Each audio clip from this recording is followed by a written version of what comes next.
Meeting ಇರೋದ್ರಿಂದ ಬಹಳ ಕುತೂಹಲ ಇದೆ. ಮಹಾ ಅಧಿವೇಶನ ಇದು.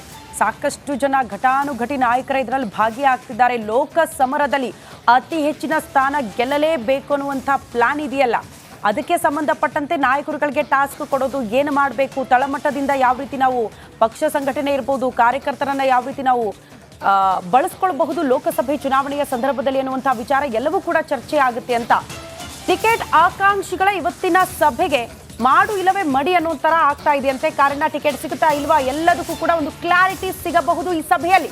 ಮಂಡ್ಯ, ಮೈಸೂರು, ಹಾಸನ, ಕೋಲಾರ, ಚಿಕ್ಕಬಳ್ಳಾಪುರ ಹೈ ವೋಲ್ಟೇಜ್ ಕ್ಷೇತ್ರ, ತುಮಕೂರು, ಬೆಂಗಳೂರು ಗ್ರಾಮೀಣ ಕ್ಷೇತ್ರಗಳ ಬಗ್ಗೆ ಪ್ರಮುಖವಾಗಿ ಇವತ್ತು ಚರ್ಚೆ ಆಗುತ್ತಂತೆ. ಈ 7 ಕ್ಷೇತ್ರಗಳ ಬಗ್ಗೆ ಹೈಕಮಾಂಡ್ ತೀರ್ಮಾನವೇ ಅಂತಿಮ. ಯಾವ ಅಭ್ಯರ್ಥಿ ಕಣಕ್ಕಿಳಿಬೇಕು ಅನ್ನೋದನ್ನ ಹೈಕಮಾಂಡೇ ಡಿಸೈಡ್ ಮಾಡುತ್ತೆ ಅನ್ನುವಂತ ವಿಚಾರ ಕರ್ನಾಟಕ ಬಿಜೆಪಿ ನಾಯಕರಿಗೆ ಹೈಕಮಾಂಡ್ ಆಲ್ರೆಡಿ ಸೂಚನೆ ಕೊಟ್ಟಿದೆ ಅಂತೆ. ಸಹಜವಾಗಿ ರಾಜ್ಯದಲ್ಲಿ ಒಂದಷ್ಟು ಹೈ ವೋಲ್ಟೇಜ್ ಕ್ಷೇತ್ರಗಳು, ಕೆಲ ನಾಯಕರು ನಾನೇ ಅಭ್ಯರ್ಥಿ ಆಗ್ತೀನಿ, ನನಗೆ ಟಿಕೆಟ್ ಸಿಕ್ಕಬಿಡುತ್ತೆ. ಈಗ ಫಾರ್ ಎಕ್ಸಾಂಪಲ್ ತುಮಕೂರು ಲೋಕಸಭಾ ಕ್ಷೇತ್ರಕ್ಕಾಗಿ ವಿ ಸೋಮಣ್ಣ ಅವರು ಕಣ್ಣಿಟ್ಟಿದ್ದಾರೆ. ಆಲ್ರೆಡಿ ಅವರು ಕೆಲಸಗಳನ್ನ ಪ್ರಾರಂಭ ಮಾಡಿಬಿಟ್ಟಿದ್ದಾರೆ. ಆ ಕ್ಷೇತ್ರದಲ್ಲಿ ಮಾಧುಸ್ವಾಮಿ ಅವರು ಇಲ್ಲ ನಾನೇ ಅಭ್ಯರ್ಥಿ ಅಂತ ಬಹಿರಂಗವಾಗಿ ಹೇಳ್ಕೊಳ್ತಿದ್ದಾರೆ. ಹಾಗಾಗಿ ಪ್ರಮುಖ ಕ್ಷೇತ್ರಗಳ ಬಗ್ಗೆ ಬಿಜೆಪಿ ಹೈಕಮಾಂಡ್ ತೀರ್ಮಾನ ಮಾಡುತ್ತಂತೆ. ಇವತ್ತಿನ ಸಭೆಯಲ್ಲಿ ಯಾವ ಅಭ್ಯರ್ಥಿ ಕಣಕ್ಕಿಳಿಸಬೇಕು ಅನ್ನೋದನ್ನ ತೀರ್ಮಾನ ಮಾಡಲಾಗುತ್ತೆ ಅನ್ನುವಂತಹ ವಿಚಾರ. ಎಸ್ಪೆಷಲಿ ಈ 7 ಕ್ಷೇತ್ರಗಳು ಶ್ರುತಿ ನಾವು ಗಮನಿಸಿದ್ರೆ ಬಿಜೆಪಿಯ ಏನ್ ಹೇಳ್ತೀವಿ ಸ್ಟ್ರಾಂಗ್ ಹೋಲ್ಡ್ ಇಲ್ಲದೆ ಇರೋ ಕ್ಷೇತ್ರಗಳು, ಸ್ವಲ್ಪ ಬಿಜೆಪಿ ಇನ್ನೂ ಕೂಡ ತಳಮಟ್ಟದಿಂದ ಪಕ್ಷವನ್ನ ಸದೃಢಗೊಳಿಸ್ಕೊಳ್ಬೇಕಾಗಿರುವಂತಹ ಕ್ಷೇತ್ರಗಳು. ಇದರ ಜೊತೆಗೆ ಬಹಳ ಮುಖ್ಯವಾಗಿ ಈ ಮೈತ್ರಿ ಅಂತ ಏನಾಗೋಗ್ಬಿಟ್ಟಿದೆ. ಸೊ ಈ ಜಿದ್ದಾಜಿದ್ದು ಯಾರಿಗೆ ಇಳಿಸ್ಬೇಕು, JDS ನಿಂದ ಅಭ್ಯರ್ಥಿಯನ್ನಾಗಬೇಕಾ ಅಥವಾ ಬಿಜೆಪಿಯ ಕ್ಯಾಂಡಿಡೇಟ್ ಅನ್ನ ಇಳಿಸಬೇಕಾ ಅನ್ನೋದು. ಹಾಗಾಗಿ ಈ 7 ಕ್ಷೇತ್ರಗಳ ಬಗ್ಗೆ ವಿಶೇಷವಾದ ಗಮನ ಸಹಜವಾಗಿ ಬಂದೇ ಬರುತ್ತೆ. ಹಾಗೆ ಎಷ್ಟು ಬೇಗ ಈ ಕ್ಷೇತ್ರಗಳಲ್ಲಿ ಅಭ್ಯರ್ಥಿಗಳನ್ನ ಫೈನಲೈಸ್ ಮಾಡುವಲ್ಲಿ NDA ಮೈತ್ರಿಕೂಟ ಯಶಸ್ವಿ ಆಗುತ್ತೋ ಅಷ್ಟು ಅಡ್ವಾಂಟೇಜ್ ಪ್ರಚಾರಕ್ಕಾಗಿರಬಹುದು ಅಥವಾ ಅಭ್ಯರ್ಥಿಯ ಪರವಾಗಿ ಅಲೆ ಸೃಷ್ಟಿಸೋಕಿರ್ಬೋದು. ಈಗ ಸಹಜವಾಗಿ ಈಗ ನೋಡಿ ಫಾರ್ ಎಕ್ಸಾಂಪಲ್ ಮಂಡ್ಯದಲ್ಲಿ JDS ಕೊಟ್ರೆ ಬಿಜೆಪಿ ಕತೆ ಏನು, ಸುಮಲತಾ ಅವ್ರ ಕತೆ ಏನು ಅನ್ನೋ ಪ್ರಶ್ನೆ ಇದೆ.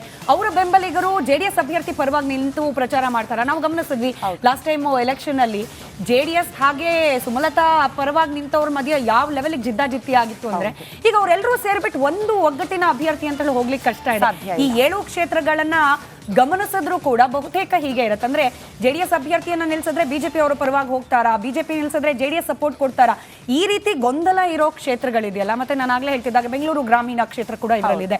ಇಲ್ಲಿ DK ಸುರೇಶ್ ಅವರು ಇರೋದು.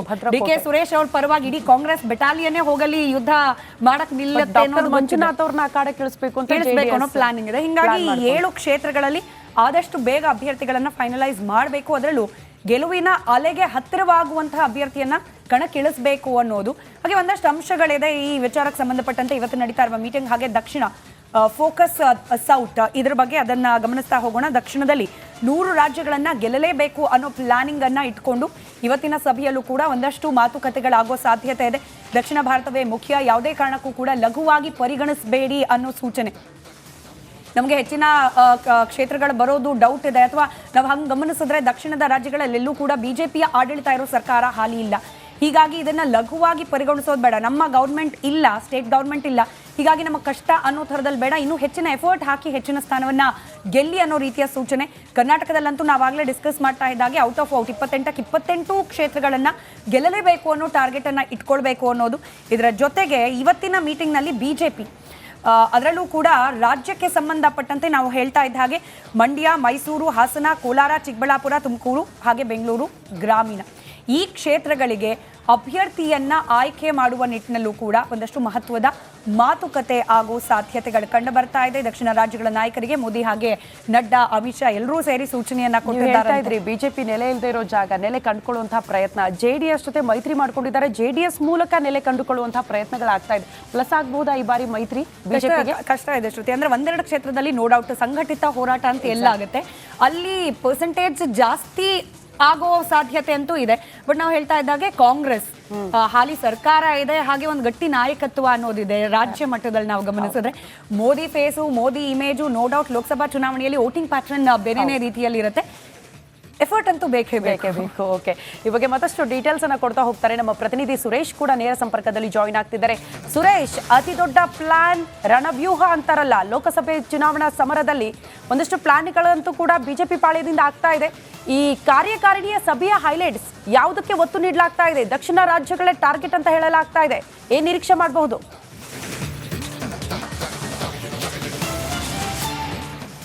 ಖಂಡಿತವಾಗ್ಲೂ ಶ್ರುತಿ, ಏನು 2024 ಲೋಕಸಭಾ ಚುನಾವಣೆಯ ನಿಟ್ಟಿನಲ್ಲಿ ಏನು ದೆಹಲಿಯಲ್ಲಿ ನಡೆತಿರ್ತಕ್ಕಂತಹ ರಾಷ್ಟ್ರೀಯ ಕಾರ್ಯಕಾರಿಣಿ ಸಭೆ ಏನಿದೆ ಇದು ಒಂದು ಮಹತ್ತರವಾದಂತಹ ಹೆಜ್ಜೆ. ಏಕೆಂತಂದರೆ ಇವತ್ತು ಮತ್ತು ನಿನ್ನೆ ನಡೆದಿರತಕ್ಕಂತಹ ಸಭೆ ಏನಿದೆ ಇದು ಮುಂದಿನ ರಾಷ್ಟ್ರ ರಾಜಕಾರಣದ ದಿಕ್ಕನ್ನೇ ತಿರುವನ್ನು ಪಡೆದುಕೊಳ್ಳುವಂತಹ ಒಂದು ಮಹತ್ತರವಾದಂಥ ಸಭೆ ಅಂತ ಹೇಳಿದ್ರೆ ಖಂಡಿತ ತಪ್ಪಾಗಲಾರದು. ಏಕೆಂತಂದರೆ ಈ ಒಂದು ಸಭೆಯಲ್ಲಿ ಬಹಳ ಒಂದು ದೊಡ್ಡದಾದಂತಹ ಗೆಲುವಿನ ಒಂದು ರಣತಂತ್ರಕ್ಕೆ ಒಂದು ದೊಡ್ಡದಂತಹ ವೇದಿಕೆ ಸಾಕ್ಷಿಯಾಗಿರ್ತಕ್ಕಂಥದ್ದು. ಈ ವೇದಿಕೆಯ ಮೂಲಕವೇ ಕೇವಲ ದಕ್ಷಿಣ ಭಾರತ ಅಷ್ಟೇ ಅಲ್ಲ, ಓವರಾಲ್ ಆಗಿ ಏನು ಎಲ್ಲ ರಾಜ್ಯಗಳಿಗೂ ಕೂಡ ಒಂದು ದೊಡ್ಡ ಮಟ್ಟದ ಒಂದು ಸಂದೇಶವನ್ನು BJPಯ ವರಿಷ್ಠರು ರವಾನೆಯನ್ನು ಮಾಡಿರ್ತಕ್ಕಂಥದ್ದು. ಈ ಮೂಲಕ ಯಾವ ರೀತಿಯಾಗಿ ಮುಂದಿನ ಲೋಕಸಭಾ ಚುನಾವಣೆಗೆ ರಣತಂತ್ರವನ್ನು ಅಣಿಬೇಕು ಮತ್ತು ಎಷ್ಟು ಸೀಟ್ಗಳನ್ನ ಗೆಲ್ಲಬೇಕು ಅಂತಕ್ಕಂತಹ ಕುರಿತು ಚರ್ಚೆ ಆಗಿರ್ತಕ್ಕಂಥದ್ದು. ಇದರಲ್ಲಿ ಪ್ರಮುಖವಾಗಿ ದಕ್ಷಿಣ ಭಾರತವನ್ನು ಟಾರ್ಗೆಟನ್ನು ಮಾಡಿರ್ತಕ್ಕಂಥದ್ದು. ದಕ್ಷಿಣ ಭಾರತದಲ್ಲಿ ಒಟ್ಟಾರೆಯಾಗಿ 131 ಲೋಕಸಭಾ ಕ್ಷೇತ್ರಗಳ ಪೈಕಿ ಕನಿಷ್ಠ 100 ಸ್ಥಾನಗಳನ್ನಾದರೂ ಈ ಬಾರಿ ಗೆಲ್ಲಬೇಕು ಅಂತಕ್ಕಂತಹ ಒಂದು ಟಾಸ್ಕನ್ನು ದಕ್ಷಿಣ ಭಾರತದ ರಾಜ್ಯಗಳ ನಾಯಕರಿಗೆ ಹೈಕಮಾಂಡ್ ನಾಯಕರು ಕೊಟ್ಟಿರ್ತಕ್ಕಂಥದ್ದು. ಇದೆಲ್ಲವೂ ಕೂಡ ನಿನ್ನೆ ಸಭೆಯಲ್ಲಿ ನಡೆದಿರತಕ್ಕಂತಹ ಹೈಲೈಟ್ಸ್. ಆ ಸಭೆಯ ಹೈಲೈಟ್ಸ್ನಲ್ಲಿ ಪ್ರಮುಖವಾಗಿ ಕರ್ನಾಟಕದಿಂದಲೇ 28ಕ್ಕೆ 28 ಔಟ್ ಆಫ್ 28 ಸೀಟ್ಗಳು ಬರಲೇಬೇಕು ಅಂತಕ್ಕಂತಹ ಒಂದು ಸೂಚನೆಯನ್ನು ರಾಷ್ಟ್ರೀಯ ನಾಯಕರು ಕೊಟ್ಟಿರ್ತಕ್ಕಂಥದ್ದು. ಇದು ನಿಜಕ್ಕೂ ಕೂಡ ರಾಜ್ಯ BJP ನಾಯಕರಿಗೆ ಸವಾಲಾಗಿರ್ತಕ್ಕಂಥದ್ದು ಕೂಡ ಹೌದು. ಜೊತೆಗೆ ಈ ಹಿಂದೆ ಏನು 25 ಸ್ಥಾನಗಳನ್ನು ಗೆದ್ದಿದ್ರು ಅದ ಮುಂದುವರಿದಂತೆ ಈಗ ಏನು ಮೈತ್ರಿಯನ್ನು ಮಾಡ್ಕೊಂಡಿದ್ದೇವೆ. ಹಾಗಾಗಿ ಹೆಚ್ಚು ಸೀಟ್ಗಳು ಮತ್ತು ಮತಗಳನ್ನು ಹೆಚ್ಚು ಮಾಡ್ಕೊಳ್ತಕ್ಕಂಥದ್ದು, ಅಂದರೆ ವೋಟ್ ಬ್ಯಾಂಕ್ ಏನಿದೆ ಅದನ್ನು ಜಾಸ್ತಿ ಮಾಡ್ಕೊಳ್ಳುವಂತಹದ್ದು ಕೂಡ ಈ ಒಂದು ಟಾರ್ಗೆಟ್ ಆಗಿರ್ತಕ್ಕಂಥದ್ದು. ಇದೆಲ್ಲವನ್ನು ಹೊರತುಪಡಿಸಿದ್ದಾದರೆ ಇನ್ನು ಕರ್ನಾಟಕದಲ್ಲಿ ಸೇರಿದಂತೆ ಕರ್ನಾಟಕದಲ್ಲಿ ಈಗೇನು ಮೈತ್ರಿ ಆಗಬಹುದು ಅಂತ ಹೇಳ್ತಿರ್ತಕ್ಕಂತಹ ಒಂದು 7 ಕ್ಷೇತ್ರಗಳಿಗೆ ಏನಿದೆ, ಈ 7 ಕ್ಷೇತ್ರಗಳ ಸಂಬಂಧಪಟ್ಟಂತೆ ಒಂದಷ್ಟು ರಾಜ್ಯ ನಾಯಕರಿಗೂ ಕೂಡ ಖಡಕ್ ಸೂಚನೆಯನ್ನು ರವಾನೆ ಮಾಡಿರ್ತಕ್ಕಂಥದ್ದು.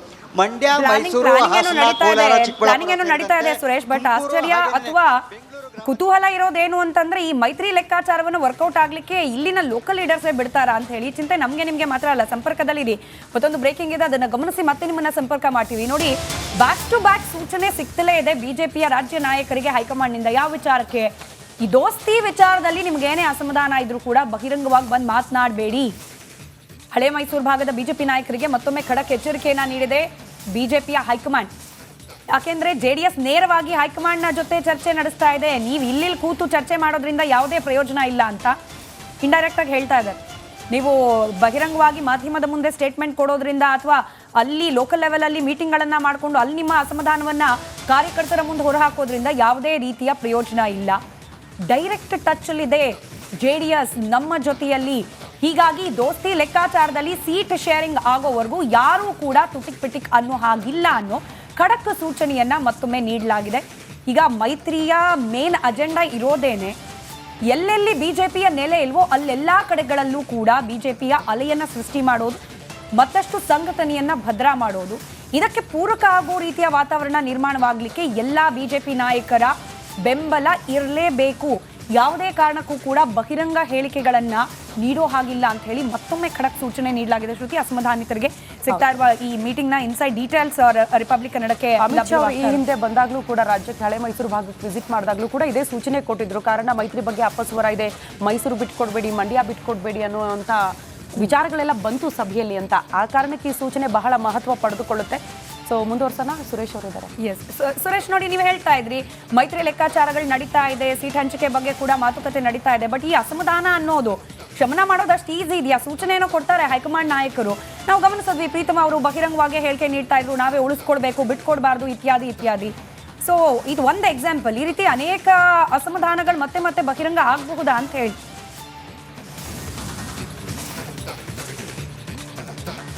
ಸ್ಮಿತಾ, ನೋಡಿ, ಇಲ್ಲಿ ಏನು ಸ್ಥಳೀಯವಾಗಿ ಒಂದು ರಾಜ್ಯ ರಾಜಕಾರಣದಲ್ಲಿ ಮತ್ತು ರಾಷ್ಟ್ರೀಯ ನಾಯಕರು ತೆಗೆದುಕೊಳ್ಳುವಂಥ ತೀರ್ಮಾನ ಒಂದು ಕಡೆ ಆದರೆ ಸ್ಥಳೀಯವಾಗಿ ಕ್ಷೇತ್ರಗಳಲ್ಲಿ ಕಾರ್ಯಕರ್ತರು ಮತ್ತು ಸ್ಥಳೀಯ ಮುಖಂಡರುಗಳು ಅವರ ತೀರ್ಮಾನ, ಅವರ ಒಂದು ಬದ್ಧತೆ ಇರುತ್ತಲ್ಲ, ಅದು ಎರಡಕ್ಕೂ ಕೂಡ ವ್ಯತಿರಿಕ್ತವಾಗಿರ್ತಕ್ಕಂಥದ್ದು. ಯಾಕೆಂತಂದರೆ ಆ ಕ್ಷೇತ್ರಗಳ ನಾಯಕರು, ರಾಜ್ಯ ನಾಯಕರು, ಹೈಕಮಾಂಡ್ ನಾಯಕರು ಸೂಚನೆ ಬದ್ಧರಾದರೂ ಕೂಡ ಕಾರ್ಯಕರ್ತರು ಹೊಂದಾಣಿಕೆ ಆಗ್ತಾರೆ, ಕಾರ್ಯಕರ್ತರು ಅವರ ಮಾತಿಗೆ ಹೋಗೊಡ್ತಾರೆ ಅಂತಕ್ಕಂಥದ್ದು ಸುಳ್ಳು. ಯಾಕೆಂತ ನಾನು ನೋಡೋದಾದರೆ, ನೋಡಿ, ಈ ಉದಾಹರಣೆ ಮಂಡ್ಯವನ್ನೇ ತೆಗೆದುಕೊಳ್ಳೋಣ. ಮಂಡ್ಯದಲ್ಲಿ ಈಗ ಒಂದು ಕಡೆ JDS, ಮತ್ತೊಂದು ಕಡೆ ಸುಮಲತಾ ನಡುವೆ ಅಗ್ಗಜಗ್ಗಾಟ ಶುರುವಾಗಿರ್ತಕ್ಕಂಥದ್ದು.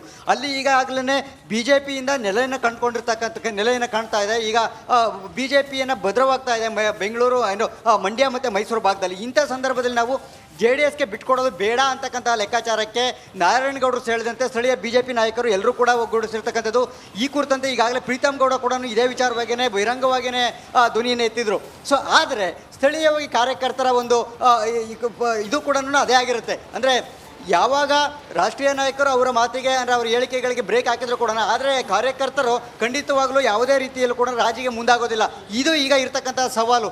ಇದೇ ಈಗ ಮೈತ್ರಿಯಲ್ಲಿ ಕ್ಷೇತ್ರಗಳ ಹೊಂದಾಣಿಕೆಯನ್ನು ಸಲೀಸಾಗಿ ಆಗ್ಬಹುದು, ಆದರೆ ಒಂದಿಷ್ಟು ಅಗ್ಗಜಗ್ಗಟ್ಟು ಆಗ್ಬೋದು. ಆದರೆ ಸ್ಥಳೀಯವಾಗಿ ಕಾರ್ಯಕರ್ತರು ಎಷ್ಟರ ಮಟ್ಟಿಗೆ ಪ್ರತಿಕ್ರಿಯೆಯನ್ನು ನೀಡ್ತಾರೆ, ಇದಕ್ಕೆ ಎಷ್ಟರ ಮಟ್ಟಿಗೆ ಸಪೋರ್ಟನ್ನು ಮಾಡಿ ಚುನಾವಣೆಯನ್ನು ಎದುರಿಸಿ ಅದು ಏನು ಒಂದು ಟಾರ್ಗೆಟನ್ನು ಇರುತ್ತೆ ಗೊತ್ತಲ್ಲ, ಮೈತ್ರಿ ಕ್ಷೇತ್ರಗಳ ಟಾರ್ಗೆಟನ್ನು ರೀಚ್ ಆಗಲೇಬೇಕು ಅಂತಕ್ಕಂಥದ್ದು, ಅದು ಆಗುತ್ತಾ ಇಲ್ವ ಅಂತಕ್ಕಂಥದ್ದು ಕೂಡ ಯಕ್ಷ ಪ್ರಶ್ನೆ. ಇದೇ ನಿಟ್ಟಿನಲ್ಲೇ ಈಗಾಗಲೇ ಹೈಕಮಾಂಡ್ ನಾಯಕರು ಕೂಡ ರಾಜ್ಯ ನಾಯಕರಿಗೆ ಮತ್ತು ಏನು 7 ಕ್ಷೇತ್ರಗಳ ಭಾಗದ ನಾಯಕರಿದ್ದಾರೆ ಅವರಿಗೆ ಒಂದು ಸಂದೇಶವನ್ನು ರವಾನೆ ಮಾಡಿರ್ತಕ್ಕಂಥದ್ದು.